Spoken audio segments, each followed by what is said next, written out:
Il-Gvern l-ewwel qal li l-impjant temporanju li jaħdem bid-diesel kellu jkun lest f'Lulju. Imbagħad wedu li sa nofsa wissu l-impjant jibda jitħaddem. Iżda issa ħarġet it-tielet verżjoni. Brenna Malta tgħid li se jkollna nistennew sal-aħħar ta' wissu li jfisser li jkun għadha kważi sajf sieħ. Kien iċ-Chairman eżekuttiv tal-Eni Malta Ryan Fava li ħabbar li fl-aħħar ta' wissu se jibda jaħdem dan l-impjant emerġenza, impjant li se jopera bi fuel li jinġess. Din il-power station temporanja se tipproduċi 60 megawatt enerġija u swiet li pajjiż madwar 37 miljun euro. L-inġinier Favas qal mal-Malta Independent li din il-power station temporanja se tintuża f'każ li wieħed mis-sorsi tal-enerġija ta' pajjiżna jispiċċa jintefa'. Dan l-impjant se jibqa' f'Delimara sal-bidu tal-2027 meta suppost jitlesta t-tien interconnector, li jfisser li rridu nistennew 3 snin oħra sakemm l-interconnector ikun lest. Dan is-sajf kien it-tieni wieħed li matul esperjenzajna ġimgħa twal taqtuh fil-provvista tal-elettriku. Il-Prim-Ministru fl-aħħar jiem jiddikjara mal-Living Malta li huma qatalux id-dawl.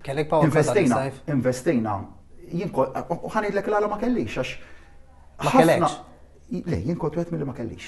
Il-Gvern uża wkoll diversi generators li tpoġġew fit-toroq biex ikunu sors ta' enerġija għal diversi djar li spiċċew fi sħana u dlam ċappa fl-eqel tas-sajf. Bil-Parti Nazzjonalista jinsisti għal pjan serju investiment fis-settur tal-enerġija. Xi ħaġa l-Gvern Laburista baqa' m'għamilx kif konfermat anke mill-aħħar rapport li ħareġ l-Awditur Ġenerali.